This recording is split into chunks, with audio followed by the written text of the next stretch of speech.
Hi friends, welcome to my channel. இந்த வீடியோவில் பார்த்தீங்கன்னா டே 4க்கான திருக்குறள்லேருந்து கேள்வி அதிகாரம் பற்றி தான் பார்க்க போகிறோம். கேள்விங்கிற அதிகாரம் 9th ஓல்டு புக் செகண்ட் டேர்மில் இருக்குது. சான்றோர் உரையை கேட்டல், அதாவது படித்த மேதைகளோட அறிவுரையை கேட்பது, அவங்களோட அறிவுரையை கேட்டு அதன்படி நடக்கிறது. இதனால் கற்றதால் உண்டான அறிவை உறுதிப்படுத்தும், மேலும் கல்லாத போது அறிவை உண்டாக்கும் சொல்கிறாங்க. முதல் திருக்குறள். செல்வத்துள் செல்வம் செவிச்செல்வம், அச்செல்வம் செல்வத்துள் எல்லாம் தலை. பொருள்: செல்வங்களுள் சிறந்தது கேள்வி செல்வம், அதுவே செல்வங்கள் அனைத்திலும் முதன்மையானது.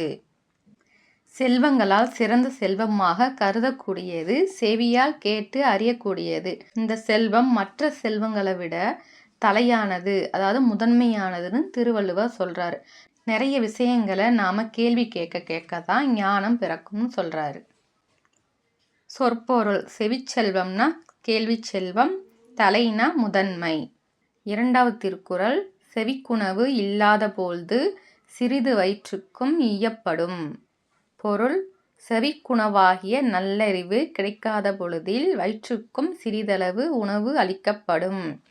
செவிக்குணவு இல்லாத போதுன்னா செவிக்கு உணவாகிய நல்லறிவு கிடைக்காத போது சிறிது வயிற்றுக்கும் ஈயப்படும், வயிற்றுக்கும் சிறிதளவு உணவு அளிக்கப்படும்.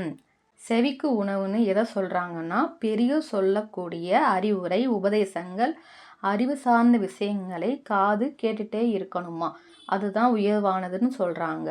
அது இல்லாத போது சிறிதளவு நம் உடலை காக்கக்கூடிய வயிற்றுக்கும் சிறிதளவு உணவு கொடுக்க வேண்டும்னு திருவள்ளுவர் சொல்லியிருக்காரு.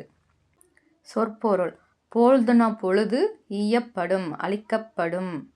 இலக்கண குறிப்பு: வயிற்றுக்கும், இழிவு சிறப்புமை. மூன்றாவது திருக்குறள். செவியுணவின் கேள்வி உடையார் அவியுணவின் ஆன்றோடொப்பர் நிலத்து.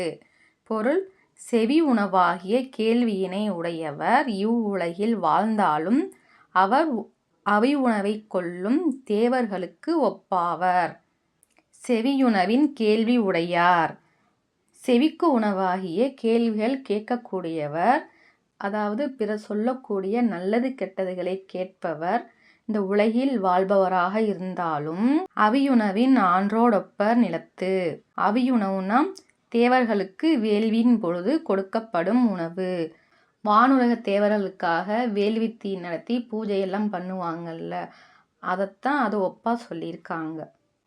ஆன்றோர்னா கல்வி, கேள்வி, பண்பு ஆகியவற்றில் சிறந்தோர், ஒப்பர்னா ஒப்பாவர். நான்காவது திருக்குறள். கற்றிலன் ஆயினும் கேட்க அஃதொருவற்கு ஒற்கத்தின் ஊற்றான் துணை. கற்றலின் ஆயினும் கேட்க அப்படின்னா நூற்களை கற்காவிட்டாலும் கற்றவங்க கிட்ட போய் கேட்டு தெரிஞ்சுக்கணும். அஃதொருவருக்கு அப்படி கற்றுக்கிட்டோன்னா ஒற்கத்தின் ஊற்றான் துணை, வாழ்க்கையின் கடைசி நேரத்தில் ஒரு ஊன்றுகோல் போல் துணை நிற்கும். பொருள்: ஒருவன் கற்க வாய்ப்பு இல்லாமல் இருந்தாலும் கற்றாரிடம் சென்று கேட்டறிதல் வேண்டும். வாழ்க்கையில் தளர்ச்சியுறும்போது அக்கேள்வி அறிவானது அவனுக்கு ஊன்றுகோல் போல துணையாக நிற்கும். நம்ம நூற்களை கற்காவிட்டாலும் கற்றவங்க கிட்ட போய் கேட்டு தெரிஞ்சுக்கணும். அப்படி கற்றுக்கிட்டோம்னா வாழ்க்கையின் கடைசி காலத்தில் ஊன்றுகோல் போல் துணை நிற்கும்னு வள்ளுவர் சொல்கிறாரு. சொற்பொருள்: ஒற்கம்னா தளர்ச்சி. ஐந்தாவது திருக்குறள்.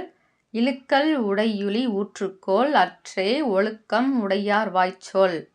பொருள்: வழுக்குகின்ற நிலத்தில் ஊன்றுகோல் உதவுவது போல நல்லொழுக்கம் மிக்க பெரியோரின் வாய்ச்சொற்கள் வாழ்க்கைக்கு என்றும் உதவும். இப்போ வழுக்கிற நிலத்தில் நம்ம நடக்க முடியுமா? இல்லை. அதுதான் வழுக்கிற நிலத்தில் நடக்கிறதுக்கு எப்படி ஊன்றுகோல் தேவைப்படுதோ அதுபோல் ஒழுக்கமுடைய பெரியோர்களின் அறிவுரை நமக்கு உதவும் சொல்கிறாங்க. ஊற்றுக்கோல், ஊன்றுகோல், அற்றே போன்றதே.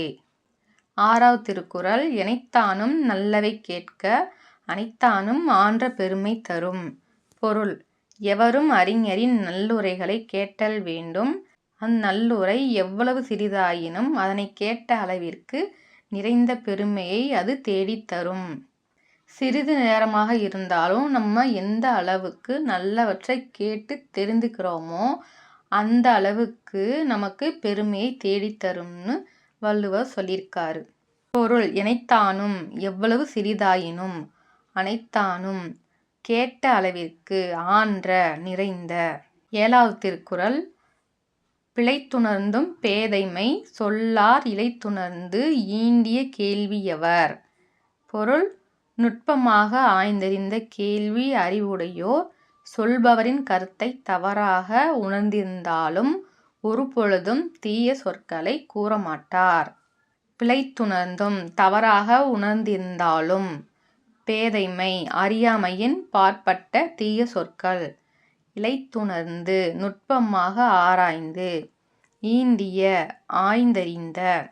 இந்த திருக்குறள்ல நுட்பமாக கற்றுணர்ந்த கேள்வியறிவு பெற்றவர்கள் சிலவற்றை பற்றி தவறாக உணர்ந்தாலும் கூட அவங்க நமக்கு அறிவற்ற சொற்களை பேச மாட்டார்னு வள்ளுவர் சொல்லியிருக்காரு. 8வது திருக்குறள். கேட்பினும் கேளா தகையவே கேள்வியால் தோற்கப்படாத செவி. பொருள் கேள்வியால் துளைக்கப்படாத செவிகளுக்கு கேட்கும் தன்மை இருப்பினும் கேளாத செவிகளாகவே கருதப்படும். பொருள் தகையவே தன்மையதே, தோற்கப்படாத துளைக்கப்படாத. நமக்கு இயற்கையாகவே கேட்கக்கூடிய காதுகள் இருந்தும் நல்லவங்களோட உரையை கேட்கலன்னா செவிடுன்னு சொல்றாங்க. காது இருந்தும் இல்லாத மாதிரின்னு வள்ளுவர் சொல்லியிருக்காரு. 9வது திருக்குறள். நுணங்கிய கேள்வியரல்லார் வணங்கிய வாயினராதல் அரிது. பொருள் நுட்பமாகிய கேள்வியறிவு இல்லாதவர் பணிவான சொற்களை பேசுபவரை காண்பது அரிது. பொருள் நுணங்கியன நுட்பமாகிய வணங்கிய பணிவான. தெளிவான கேள்வியறிவு இல்லாதவங்க பணிவான அடக்கமான நல்ல சொற்களை பேச மாட்டாங்க. தெளிவான கேள்வியறிவு உள்ளவங்க மட்டும்தான் பணிவான நற்சொற்களை பேசுவாங்கன்னு வள்ளுவர் சொல்லியிருக்காரு. 10வது திருக்குறள். செவியின் சுவையுணரா வாயுணர்வின் மாக்கள் அவியினும் வாளினும் என். பொருள் கேள்வியின் வாயிலாக செவிச்சுவை உணராது உணவின் வாயிலாக வாய்ச்சுவை மட்டுமே உணரும் மக்கள் இறந்தாலும் என்ன வாழ்ந்தாலும் என்ன. சொற்பொருள் வாயுணர்வின் மாக்கள் வாய்ச்சுவை மட்டுமே அறிந்தோர் அவியினும் இறந்தாலும்.